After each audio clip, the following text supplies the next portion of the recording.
Fin 2013, Airbus annonçait une année record et déclarait même avoir dépassé ses objectifs commerciaux avec 626 appareils livrés à 93 clients et 1619 commandes brutes. Si 2013 avait été l'année de tous les records, 2014 devrait être du même acabit. Avec 10 années de carnet de commandes remplis, l'avenir pourrait s'annoncer radieux, mais la CGT, qui tirait déjà la sonnette d'alarme l'an dernier à la même époque, rappelle que l'absence de nouveaux programmes va entraîner une baisse d'activité de 25% dans les bureaux d'études, ce que Tom Enders avait d'ailleurs annoncé fin 2013, et ça a bien commencé ici à Toulouse. Chez nous, c'est une baisse d'effectifs.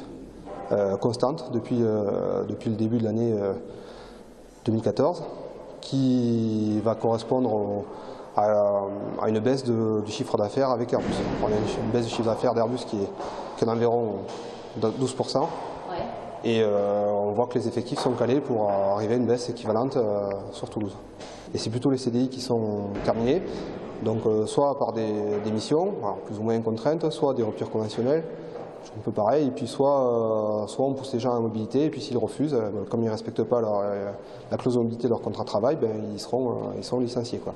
Airbus a fait donc pendant 15 ans des nouveaux programmes, donc le bureau d'études a énormément grossi, et d'un seul coup, il y a une rupture dans la politique industrielle d'Airbus, il y a une rupture sur sa vision de l'avenir, et donc il faudrait que les sous-traitants jouent cette différence et fassent en fait le tampon. Ça, c'est pas possible, c'est-à-dire ces emplois qui vont être sacrifiés.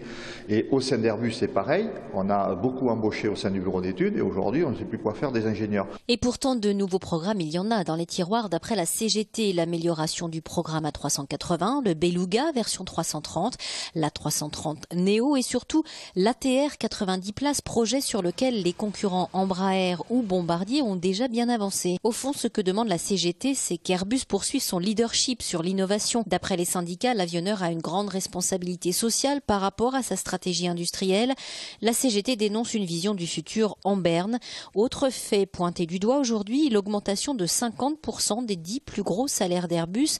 La moyenne de ces salaires équivaudrait à 18 fois le salaire d'un ouvrier.